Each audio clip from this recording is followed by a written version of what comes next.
Assalamu alaikum wa rahmatullahi wa barakatuh.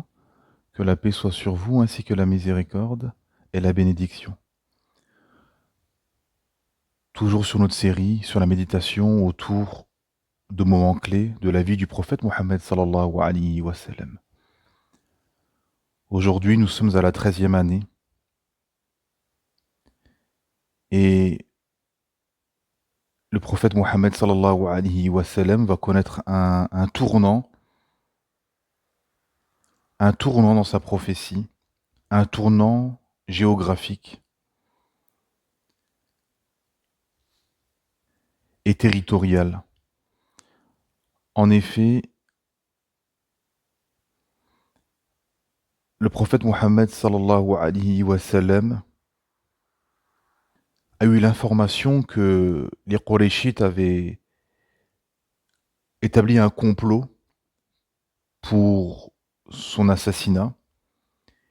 Et donc, il a eu l'information et il a eu l'ordre et la permission d'Allah subhanahu wa ta'ala de quitter la Mecque pour aller rejoindre Médine.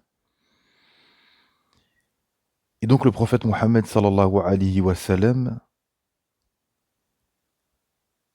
est parti informer Abu Bakr Siddiq radiallahu anhu de cette nouvelle et de l'inviter avec lui dans ce voyage spirituel et cette grande adoration qui est la hijra, l'immigration d'une terre hostile, d'une terre d'incroyants, vers une terre de croyants, vers une terre hostile, où la pratique de l'islam sera possible et paisible.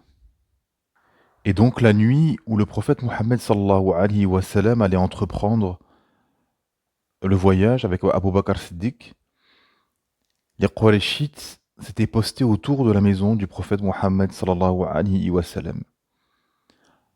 Et le shir nous dit, donc dans le nectar cacheté, à ce moment critique, les plans des Quraysh s'effondrèrent totalement en dépit du siège qu'ils faisaient devant la maison du prophète sallallahu alayhi wa sallam. Le prophète Mohammed sallallahu alayhi wa sallam dit à Ali, radiallahu anhu, dors dans ce lit et couvre-toi de mon manteau vert. Rien de mal ne saurait t'atteindre de leur part. Le prophète Mohammed sallallahu alayhi wa sallam avait l'habitude de dormir en se couvrant de ce manteau vert. Le prophète sallallahu alayhi wa sallam sortit ensuite de chez lui et jeta une poignée de poussière. C'était un miracle, parmi les miracles du prophète Mohammed sallallahu alayhi wa sallam. Il jeta une poignée de poussière sur les comploteurs et il parvint à se faufiler entre ces derniers en récitant les versets du noble Coran où Allah Ta'ala dit, traduction dans le sens, nous plaçâmes devant eux un barrage et derrière eux un barrage, nous les couvrîmes ainsi d'un voile et voilà qu'ils ne voyaient plus rien. Surah 36, verset 9. Subhanallah al-Azim, en effet, c'est-à-dire que ça montre la sagesse et la proximité divine. Je mets une parenthèse par rapport à ça, c'est-à-dire que le prophète Mohammed sallallahu alayhi wa sallam est sorti de chez lui, il a placé sa confiance dans Allah subhanahu wa ta'ala, il a fait un miracle bien évidemment, et Allah ta'ala a mis un voile en fait. Et tous ces événements du prophète Mohammed sallallahu alayhi wa sallam, ou les récits prophétiques, comme expliquent les savants, c'est des exemples pour nous dire plus on se rapproche d'Allah subhanahu wa ta'ala, plus Allah ta'ala pourra changer les choses, ou plutôt Allah Ta'ala changera les choses en notre faveur. La proximité divine. Et malheureusement, aujourd'hui, beaucoup de gens faibles de foi reportent tout sur les autres. C'est la faute d'un tel, on m'a fait du mauvais œil, on m'a fait de la sorcellerie. Et les gens ne regardent pas leur propre personne et leur propre péché. Et les gens, finalement, tombent dans des corruptions, dans des facilités, en s'éloignant du logiciel spirituel. C'est-à-dire qu'en fait, le musulman, il croit au visible et à l'invisible. Il croit au destin, il croit au jour du jugement, il croit aux anges, aux djinns, aux prophètes passés. Et il croit surtout à Allah subhanahu wa ta'ala. le créateur de tout. Et donc, il est entre ce bas monde et l'au-delà, entre le visible et l'invisible. Et il sait que c'est Allah subhanahu wa ta'ala qui change les choses. Car il y a la malédiction et il y a la bénédiction dans les choses. Et donc forcément, plus tu se rapproches d'Allah, plus Allah subhanahu wa ta'ala s'occupera de tes ennemis et te facilitera un chemin et éliminera tous les gens nocifs et, et mettra, comme dans cette scène, mettra un voile entre toi et les gens néfastes pour te permettre d'avancer dans ta vie. Subhanallah. Mais c'est ce qui s'est passé avec dans cette scène avec le prophète Mohammed sallallahu alayhi wa sallam qui est sorti chez lui. Il a récité le Coran, il a jeté de la poussière et ces diables corrompus n'ont pu voir notre noble prophète, le prophète Mohammed sallallahu alayhi wa sallam. Ensuite, il se rendit chez Abu Bakr Siddiq. Immédiatement, ils sortirent tous les deux par une lucarne qui se trouvait à l'arrière de la maison. Ils partirent en direction du Yémen et s'abritèrent dans la fameuse grotte où ils sont restés 3 jours, 3 nuits, vendredi soir, samedi soir et dimanche soir. Quant aux ennemis d'Allah qui étaient postés, leur fatidique est arrivé lorsque l'un des leurs demanda: qu'attendez-vous là? Ils répondirent: Mohammed. Il leur dit: quel échec, quelle perte, par Allah. Il passa près de vous et jeta de la terre, sur vos têtes avant de partir. Ils dirent: par Allah, nous l'avons pas vu. Ils regardèrent à l'intérieur de la maison et dirent: par Allah, Mohammed est encore dans son lit. Il est couvert de son manteau. Ils demeurèrent sur place jusqu'au matin. Quand Ali se leva du lit, ils comprirent qu'il s'était fourvoyé et lui demandèrent: où est le prophète sallallahu alayhi wa sallam. Mais il leur répondit: je ne sais pas. Et donc l'envoyé d'Allah sallallahu alayhi wa sallam a quitté sa maison le 27 Safar de la 14e année de la mission du prophète Mohammed sallallahu alayhi wa sallam, c'est-à-dire dans la nuit du 12 au 13 septembre de l'an 622, c'est-à-dire en calcul du calendrier chrétien, on est à la 13e année. Il se rendit à la maison d'Abu Bakr Siddiq et quittèrent ensemble la Mecque avant la levée de l'aube. Il y a une scène aussi qui s'est passée dans cette grotte. Lorsqu'ils sont arrivés à la grotte, Abu Bakr Siddiq dit: par Allah, tu n'y entreras pas avant que j'y entre. Ainsi, s'il s'y trouve quelque source de mal, elle me frappera, elle t'épargnera. Regardez la foi, subhanallah, comment les compagnons, en fait, ils ont sacrifié leur vie pour le message d'Allah. Pour le message d'Allah, subhanallah. Pour le messager d'Allah et pour le message, pour la propagation du message d'Allah, subhanahu wa ta'ala. Donc Abu Bakr Siddiq y pénétra, le nettoya et obstura avec des morceaux de tissu qu'il arracha de ses propres vêtements, des trous, mais il y avait 2 trous qu'il boucha à l'aide de ses propres pieds. Il demanda ensuite au prophète sallallahu alayhi wa sallam d'entrer. Celui-ci entra et s'endormit immédiatement après avoir posé sa tête sur les genoux d'Abu Bakr Siddiq. Soudain, l'un des 2 pieds de ce dernier fut piqué par un insecte venimeux. Cela lui fit si mal que ses larmes en vinrent à tomber sur le visage du prophète Mohammed sallallahu alayhi wa sallam, qui appliqua sans tarder un peu de salive sur le pied d'Abu Bakr Siddiq et la douleur disparut immédiatement. Ceci fait aussi un autre miracle. Ils passèrent dans la grotte 3 nuits, vendredi, samedi et dimanche soir. Pendant qu'ils étaient dans la grotte, Amir et son fils, l'esclave affranchi d'Abu Bakr Siddiq et le fils d'Abu Bakr Siddiq, Abdullah ibn Abi Bakr, s'occupaient de ramener pendant la nuit tout ce qu'il fallait comme nourriture pour se nourrir. De leur côté, les Qurayshites, fous de rage, entreprit tous les moyens possibles pour pouvoir rattraper le prophète Mohammed sallallahu alayhi wa sallam et Abu Bakr Siddiq. Et là, regardez la stratégie du prophète Mohammed sallallahu alayhi wa sallam, c'est des exemples pour nous au niveau de la stratégie. C'est-à-dire qu'il aurait pu aller, Bismillah tawakkaltu, sortir, place sa confiance en Allah et marcher tranquillement jusqu'à Médine. Non, il a planifié, il a organisé pour nous donner comme exemple que bien évidemment, nous-mêmes, pour nos hijras, pour nos départs, pour notre immigration dans une terre islamique, il faut préparer, il faut s'organiser, il faut planifier, il faut avoir une stratégie. Et regardez, ils sont partis dans une grotte qui était dans le sud, parce que Médine est par rapport à la Mecque et au nord. Il faut monter quand vous sortez de la Mecque. Et là, ils sont partis pour brouiller des pistes dans le sud de la Mecque, en direction du Yémen, où ils sont restés quelques jours dans cette grotte. Et les Quraysh sont arrivés près de cette grotte, et Abu Bakr Siddiq euh, était, comment dire, il était craintif, c'est-à-dire qu'à un moment donné, il dit au prophète Mohammed sallallahu alayhi wa sallam, ils ont juste à baisser les yeux, ils nous voient. Et le prophète Mohammed sallallahu alayhi wa sallam lui dit cette fameuse phrase, La tahzan, ne t'en fais pas, ne t'attriste pas. Que penses-tu de deux personnes dont Allah est le troisième?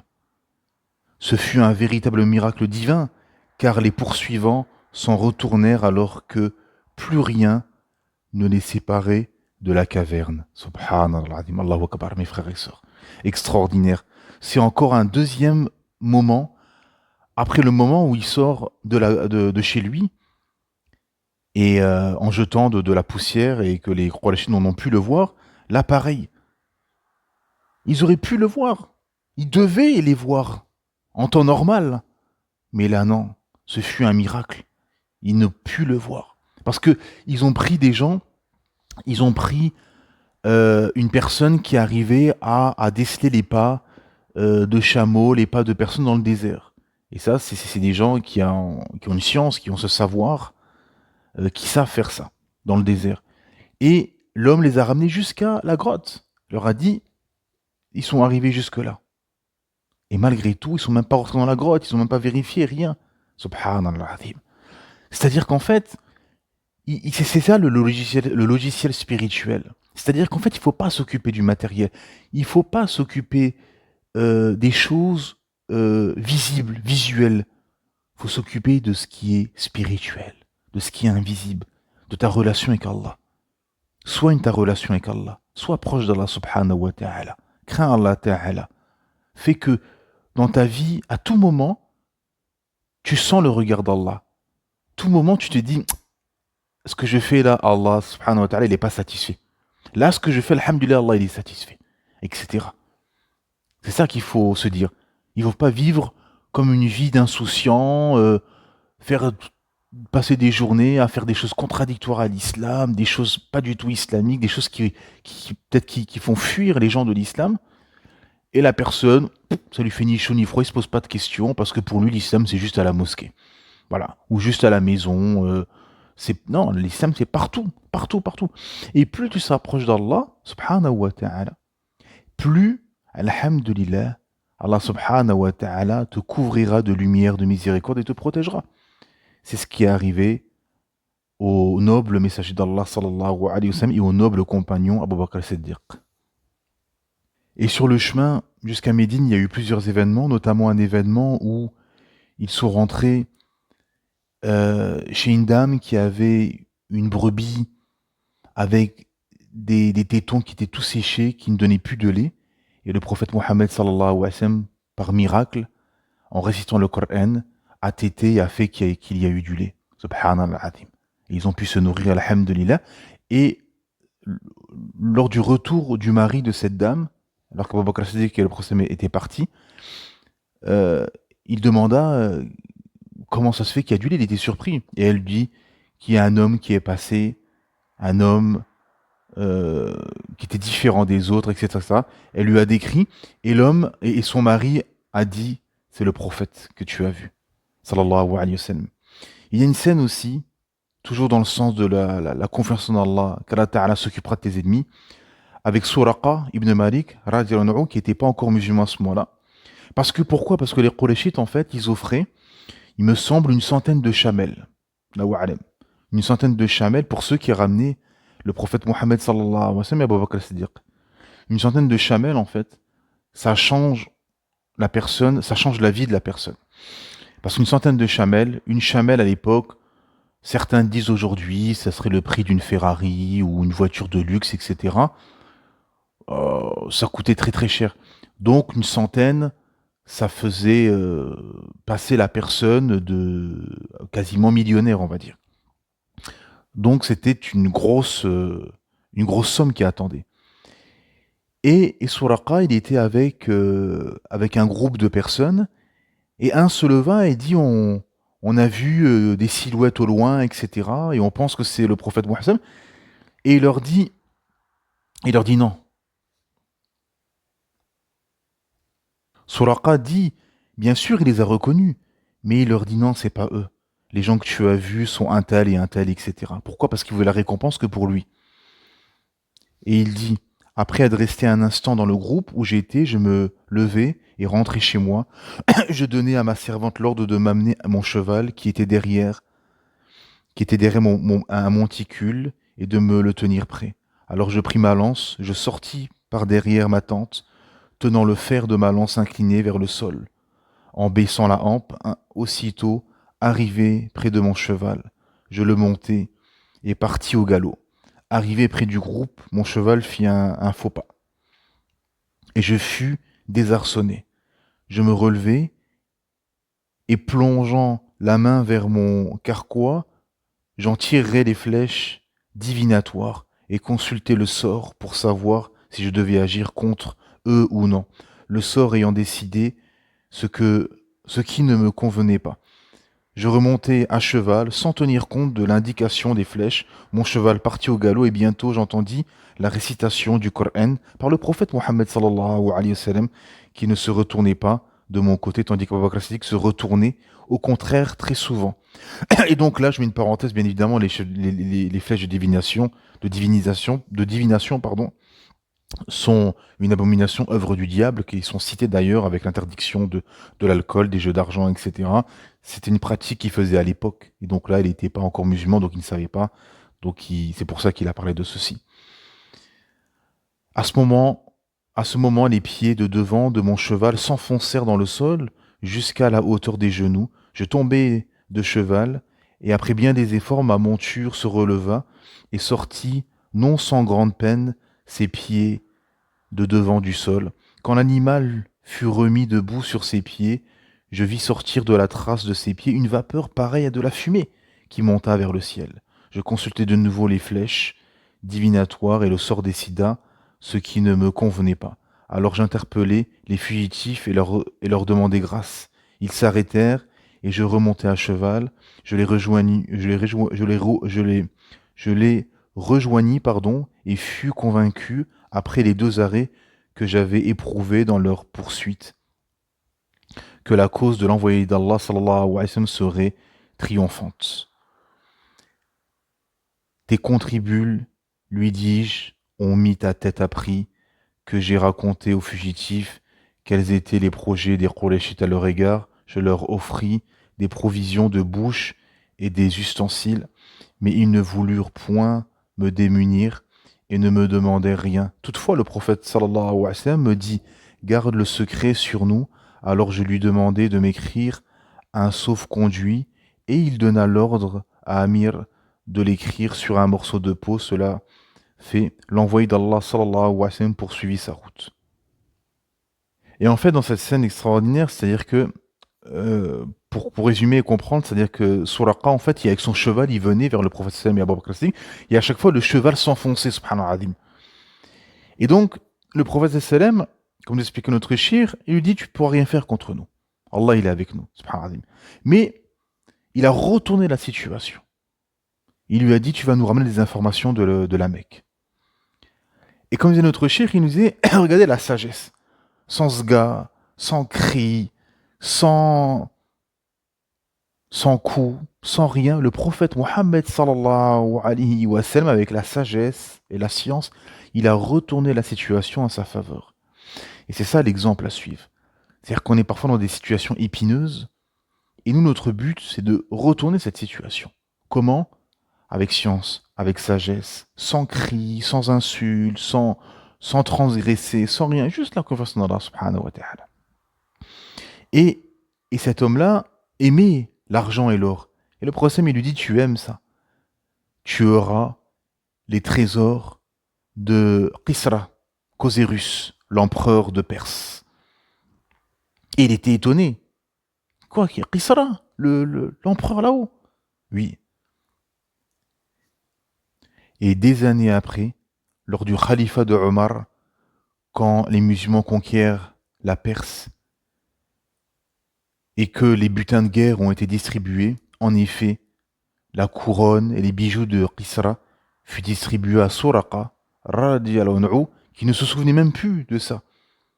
Et en effet, Sadaqa Rasulullah sallallahu alayhi wa sallam a dit vrai, subhanallah azim.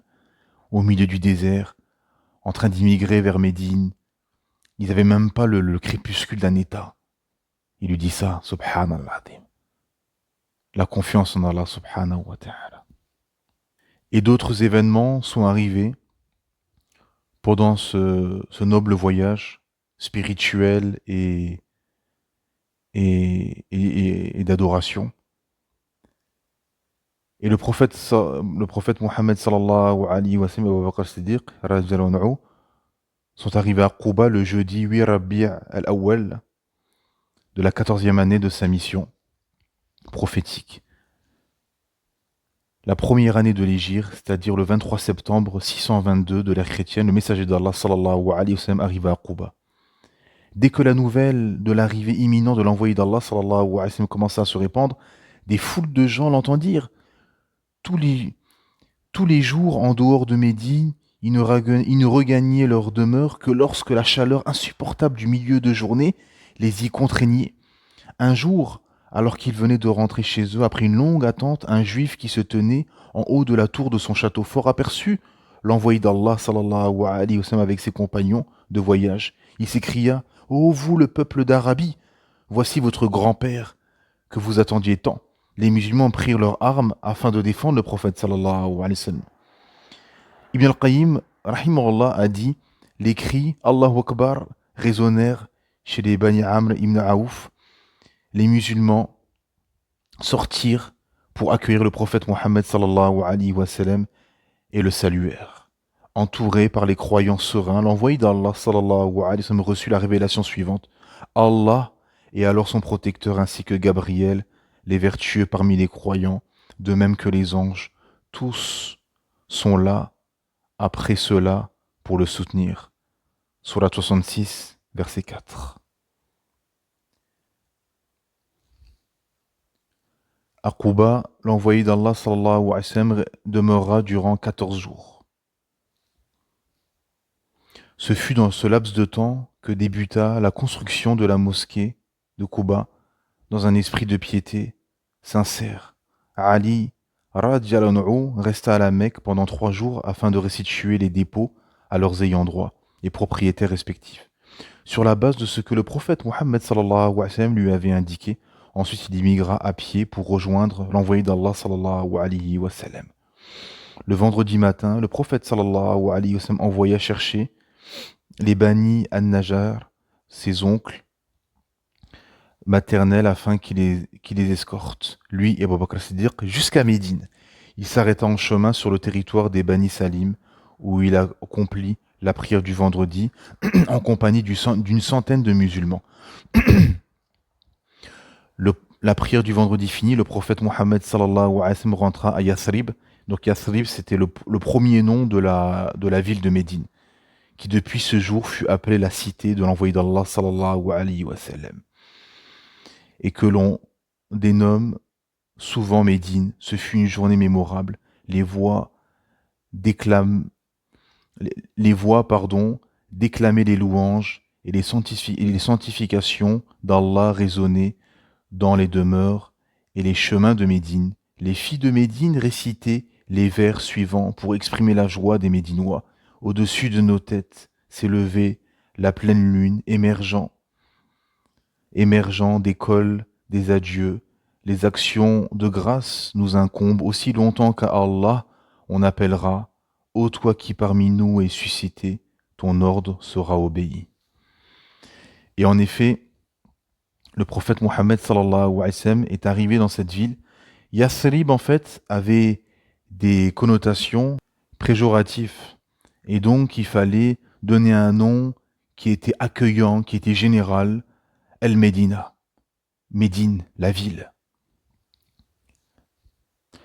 Bien que n'étant pas très aisés, tous les Ansar souhaitaient ardemment et sincèrement accueillir le messager d'Allah, sallallahu alayhi wa sallam, dans leur maison.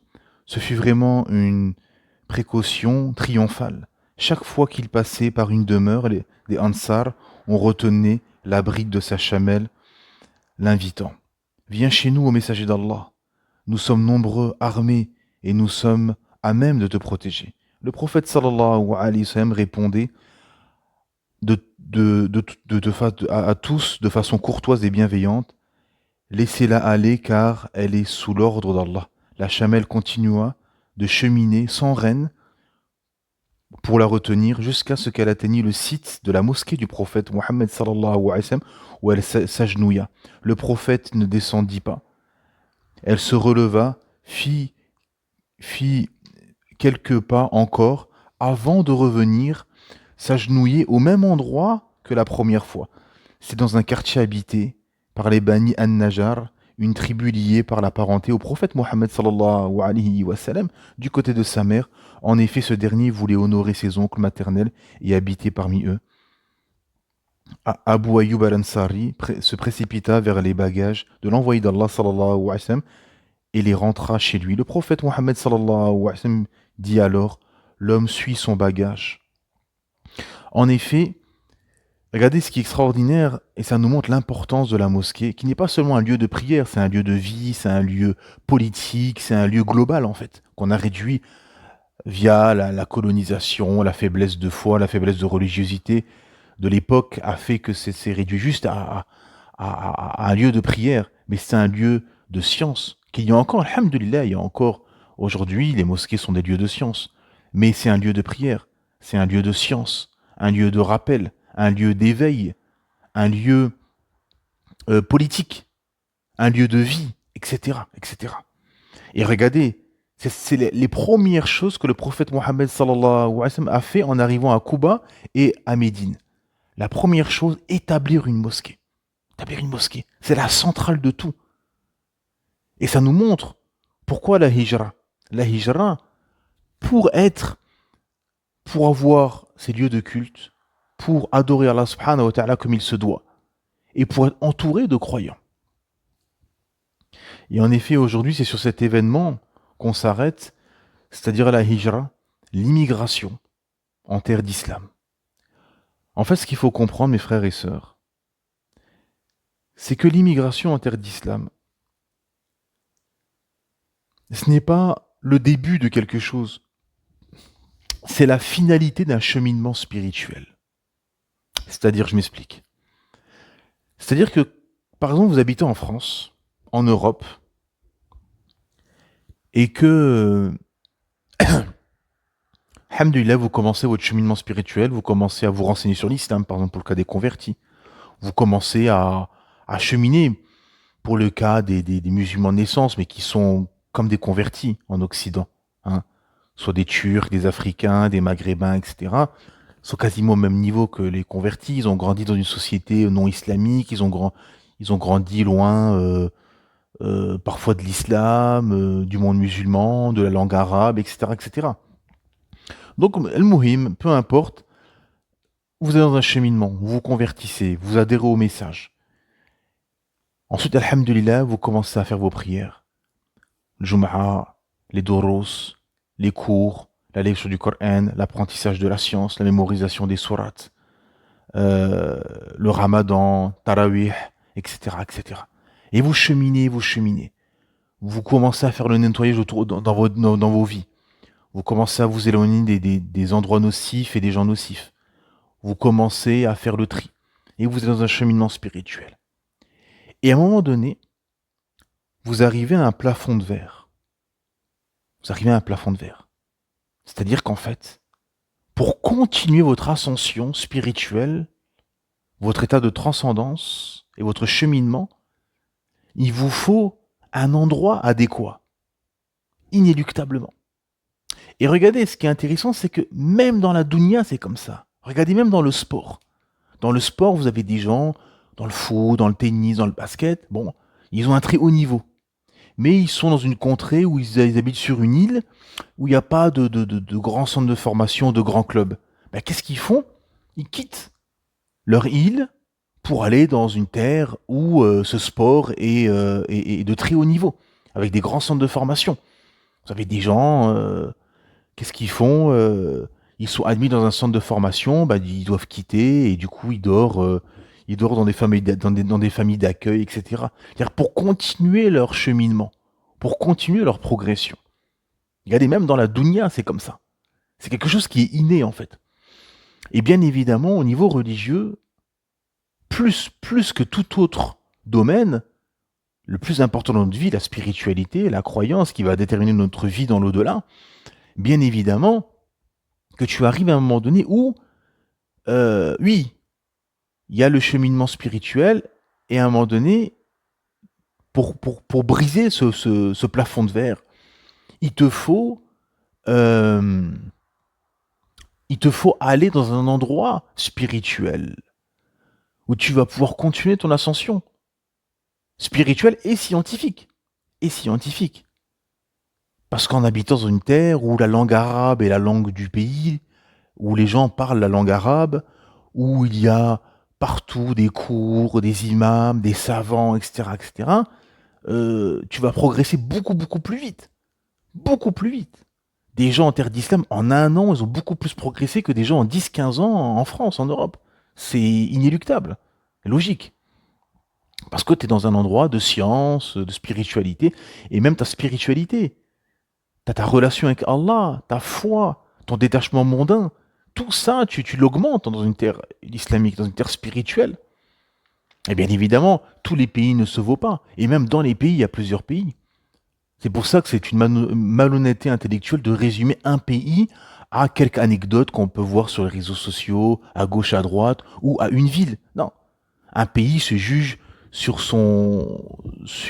l'état-providence, sur l'économie, sur la spiritualité, sur l'application de la charia, sur plein d'éléments, sur l'éducation, les savants qu'il y a, les madrasas, les universités, etc. Plein d'éléments.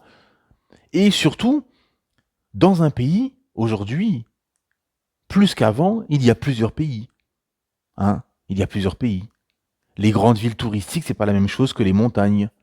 euh, des grandes villes où il y a du monde, où ça traîne, où il y a des choses répréhensibles, c'est pas la même chose que dans les campagnes ou dans les déserts, ainsi de suite. Hein.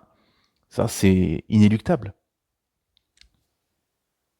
Et c'est une confiance en Allah subhanahu wa ta'ala. Au verset 100 de la sourate 4, Allah Ta'ala dit, traduction en sens, et quiconque émigre dans le sentier d'Allah trouvera sur terre main, refuge et abondance. Et quiconque sort de sa maison émigrant vers Allah et son messager, et que la mort l'atteint, sa récompense incombe à Allah, et Allah est pardonneur et miséricordieux.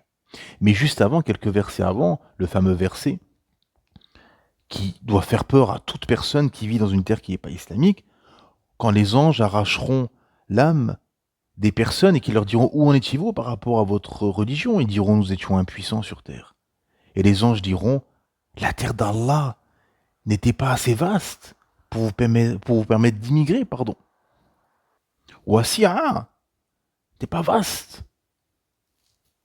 Et voilà bien ceux dont le refuge est l'enfer et quelle mauvaise destination, à l'exception des impuissants, hommes, femmes et enfants incapables de se débrouiller qui ne trouvent aucune voie. Donc ce verset qui doit faire peur à toute personne qui vit en terre non islamique, effectivement, ça nous montre que...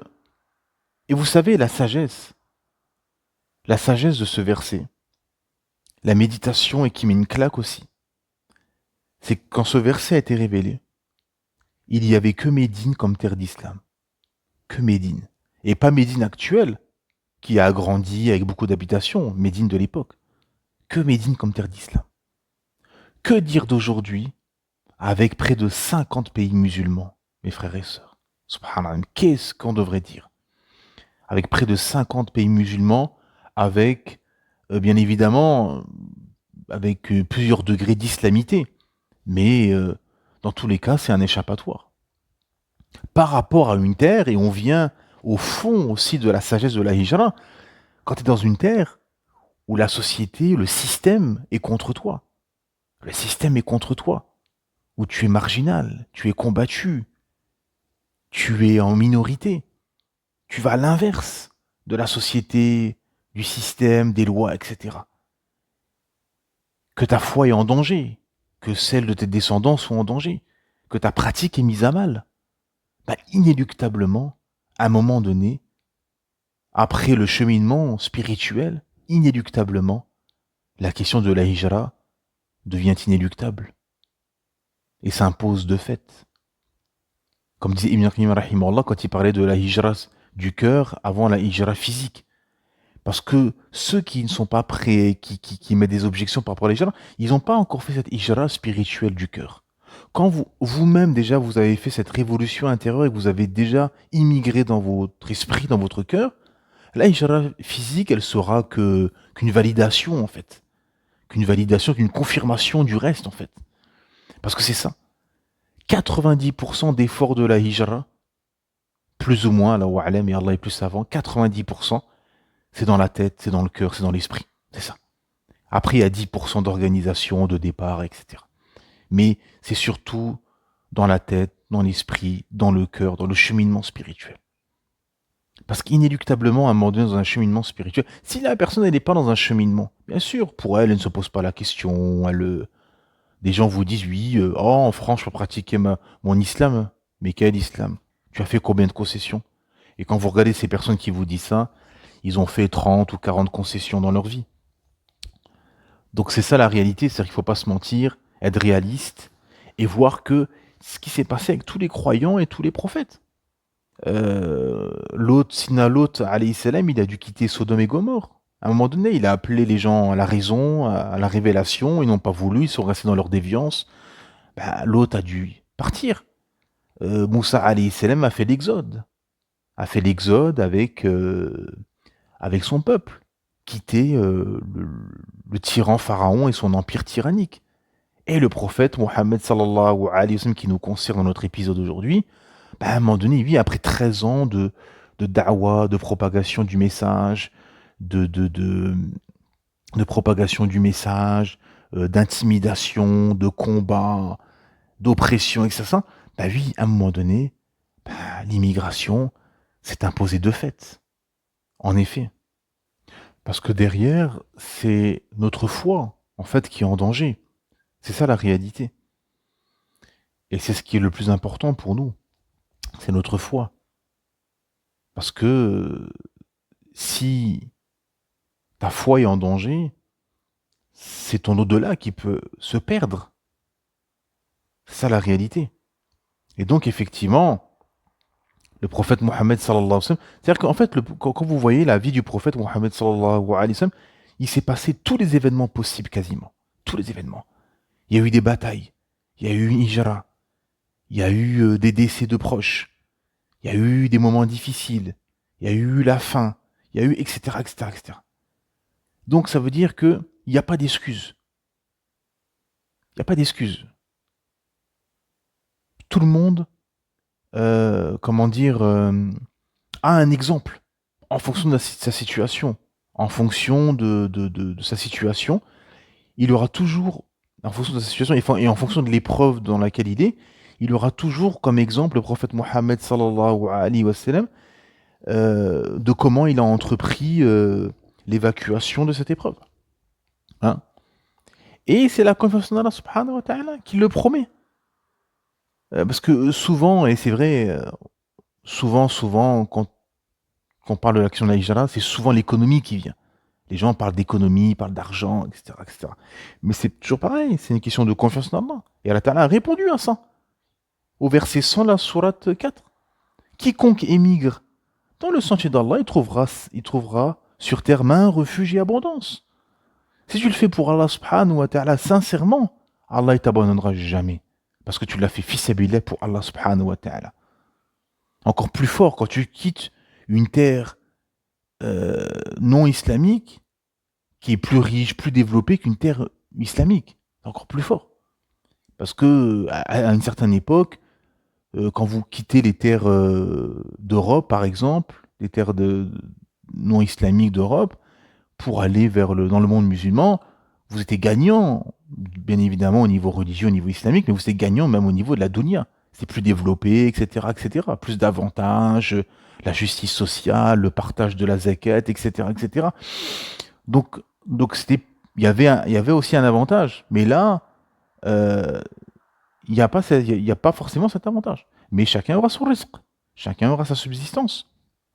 Regardez par exemple Abdelrahman ibn Aouf, qui était riche à la Mecque, et qui est venu sans rien, il a tout laissé. Il est venu sans rien. Et il est tombé sur un Ansar, les Ansar, c'est les habitants de Médine, sur Saad ibn Rabi', qui lui propose cette fameuse histoire, cette fameuse scène où il lui dit: j'ai deux femmes, choisis celle qui te plaît, je la divorce et tu la maries, et j'ai une richesse, j'ai une certaine richesse, je te donne la moitié de ma richesse. Allahu Akbar. En gros, il voulait lui donner la moitié de sa vie. Une femme sur deux et la moitié de sa richesse. Allahu Akbar. Tellement les Ansar, ils ont fait quelque chose d'extraordinaire, ils ont accueilli bras grands ouverts les compagnons et leur ont tout offert. Et la réponse de Abdurrahman ibn Aouf, il a refusé. Il a dit: montre-moi juste le marché. Montre-moi juste le marché. Il est parti faire du commerce. Et j'entendais récemment un cheikh qui parlait de cette histoire et qui parlait de Abdurrahman ibn Aouf et qui disait qu'apparemment ils ont fait une étude ou un calcul en tout cas et qu'ils ont estimé la fortune. Il arrivait sans un sou. Écoutez bien, subhanallah. Il arrivait à la Mecque à Médine, pardon, sans un sou, sans rien. Il était riche, mais tout était là-haut. Il arrivait sans un sou. Ils estiment à peu près, j'ai écouté ça récemment, Allah Wa'alam, à vérifier, mais en tout cas j'ai écouté ça récemment d'un cheikh qui parlait de ça, et qui disait qu'ils estiment à peu près qu'il a laissé à ses proches et à sa famille quand il est mort, Abdurrahman ibn Aouf, à peu près l'équivalent de 27 millions d'euros d'aujourd'hui. 27 millions d'euros. Il est arrivé sans un sou à Médine. Allahu Akbar. Subhanallah. C'est-à-dire que chacun aura son risque, chacun aura sa subsistance. Il faut juste passer sa confiance dans Allah subhanahu wa ta'ala. Craindre Allah ta'ala. C'est tout. Qu'est-ce que tu veux? C'est quoi ton objectif? Cheminer vers Allah subhanahu wa ta'ala, le craindre, être dans un endroit spirituel, optimal, place ta confiance en Allah. Et va dans cet endroit. Alhamdulillah. Et Allah ta'ala, il facilite. Et c'est pour ça que j'ai voulu montrer justement tout le cheminement que du moment où il sort de chez lui, le prophète Mohammed sallallahu alayhi wa sallam, il n'y a que de la confiance en Allah. Parce qu'il est dans une position entre guillemets de faiblesse. Et le prophète n'est jamais dans une position de faiblesse, bien évidemment. Mais pour vous dire, en apparence, c'est-à-dire que là, il y a tous les Qurayshites qui sont qui font le siège autour de sa maison. Miracle. Il sort, il récite le Coran, la parole majestueuse et le miracle révélé par Allah subhanahu wa ta'ala. Il jette de la poussière, un voile s'est mis, il ne voyait rien du tout. Pareil dans la grotte. Pareil sur le chemin, avec Suraqa qui vient avec le cheval. Pareil quand il croise cette dame avec la brebis qui avait des tétons tout secs. Et ainsi de suite. Et ils sont arrivés, alhamdulillah. Et arrivés sur place, les Ansar, ils les ont accueillis bras grands ouverts, ils leur ont tout proposé, etc., etc. Les Ansar, le prophète, il a fait un discours magnifique par rapport à eux à la fin à la fin de la mission. Un discours élogieux envers les Ansar qui les ont accueillis, qui leur ont donné tout ce qu'ils pouvaient leur donner. Subhanallah azim. Extraordinaire ce qu'ils ont fait les Ansar, les habitants de Médine. Incroyable. C'est pour ça que ces gens ont été choisis par Allah. Ils ont été choisis. C'est pas n'importe qui. Ces gens-là ne sont pas arrivés comme ça, par hasard, ils sont tombés dans cette époque. Non, non, ils ont été choisis par Allah subhanahu wa ta'ala. Les meilleurs de la création, les compagnons du prophète Mohammed sallallahu alayhi wa sallam. Pour accompagner la meilleure créature, il fallait du haut de gamme, mes frères et sœurs. Il fallait du haut de gamme. C'est tout. C'est la réalité.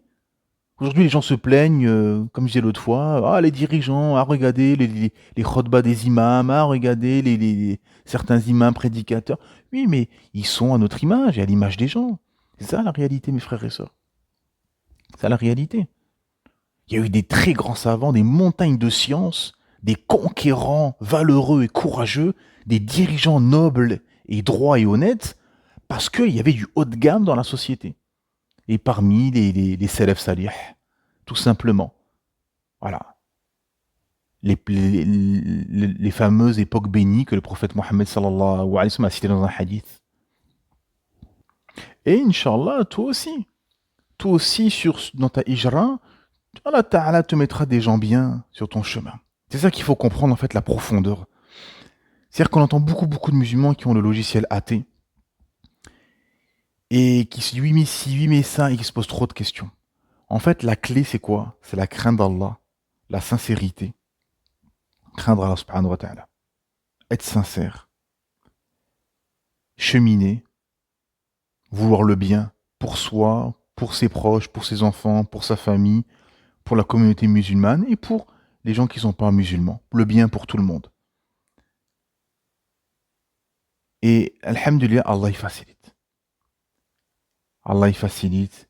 Allah il met, il met des gens bien sur le chemin. Vous immigrez dans une terre, alhamdulillah, Allah il vous facilite. Allah il vous ouvre les portes. Allah il vous mettra sans doute des gens qui vont vous conseiller, qui vont vous aider, qui vont vous faciliter la tâche. Alhamdulillah. Voilà. C'est une question de sincérité. Tout est une question de sincérité au final. L'ikhlas. Le reste, c'est de la spéculation humaine. Oui, mais si on fait ceci, si c'est des calculs, des petits calculs d'épicier. Non. Il faut placer. Vous savez, Allah subhanahu wa ta'ala, c'est lui qui possède les richesses des cieux et de la terre. Et parfois, on a une facture qui nous embête, qui est difficile. Et qu'est-ce que font beaucoup? Ils vont aller à gauche, à droite. Et la première chose qu'ils font, pas, c'est d'invoquer Allah subhanahu wa ta'ala. D'invoquer Allah subhanahu wa ta'ala. Première chose, il faut faire ceci. La première cause, c'est demander à Allah. Dans vos prosternations, dans vos supplications, invoquer Allah. Invoquer Allah ta'ala qui vous sorte de cette épreuve, qui vous donne les moyens de payer cette facture, par exemple, etc. La crainte d'Allah, la relation avec Allah subhanahu wa ta'ala, tout le temps, invoquer Allah ta'ala tout le temps. Faites des askar, des louanges à Allah subhanahu wa ta'ala. Faites des louanges à Allah subhanahu wa ta'ala dès que vous pouvez. Ayez une relation avec le Créateur Allah subhanahu wa ta'ala. Après oui, on est faible, on a des manquements, on peut pécher, on peut faiblir. Mais le fond, c'est de tenir, d'avancer, de cheminer, de craindre Allah.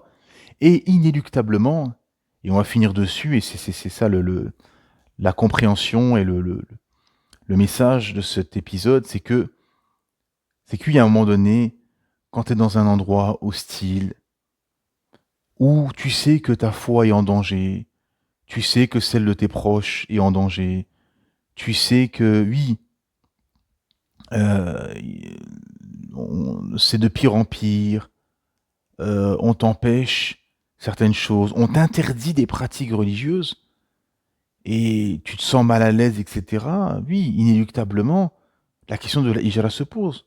Surtout quand on est dans un cheminement spirituel. Et même pour son bien-être, pour son équilibre. Parce que dans une société aux antipodes de l'islam, qui combat en plus l'islam, c'est de la schizophrénie à terme. La schizophrénie, c'est un espèce de double jeu, double vision, double vie qui n'a aucun sens en fait. Qui n'a aucun sens, non. Parce qu'à un moment donné, il faut aller dans un endroit qui sera en accord avec ton esprit, ton cœur, ton âme, ton cheminement et ta vie, tout simplement. Et c'est une grande adoration qui nécessite un effort énorme. C'est pour cela que ça fasse tous les péchés passés. Le fait de se convertir à l'islam, le fait de faire un hajj accepté et de le fait d'immigrer pour la face d'Allah subhanahu wa ta'ala, de faire la hijra. Ça fait partie des adorations qui fait que que tous tes péchés passés sont effacés. Donc ça nécessite effectivement un effort de foi dont la récompense est énorme. Et tous ceux qui ont immigré, tous vous disent qu'ils ne regrettent pour rien au monde et qu'ils sont heureux comme ils n'ont jamais été heureux et qu'ils sont enfin en paix avec leur âme et qu'ils sont dans un état de de nefsu al-mutma'inna, c'est-à-dire d'un apaisement de l'âme, en fait. Et effectivement, oui, c'est un apaisement de l'âme, en fait. Qu'Allah subhanahu wa ta'ala nous facilite l'hijra, qu'Allah subhanahu wa ta'ala facilite l'hijra, qu'Allah subhanahu wa ta'ala donne le courage, la volonté, la foi, l'organisation, qu'Allah subhanahu wa ta'ala permette de vivre dans un endroit spirituel, dans un endroit où tu seras en accord avec la révélation et dans un endroit où tu pourras cheminer, continuer ton cheminement spirituel vers Allah subhanahu wa ta'ala sans plafond de verre. Au prochain épisode, que la paix soit sur vous. Subhana rabbika rabbil izzati amma yasifoun, wassalamun ala al-mursalin, walhamdulillahi rabbil alamin.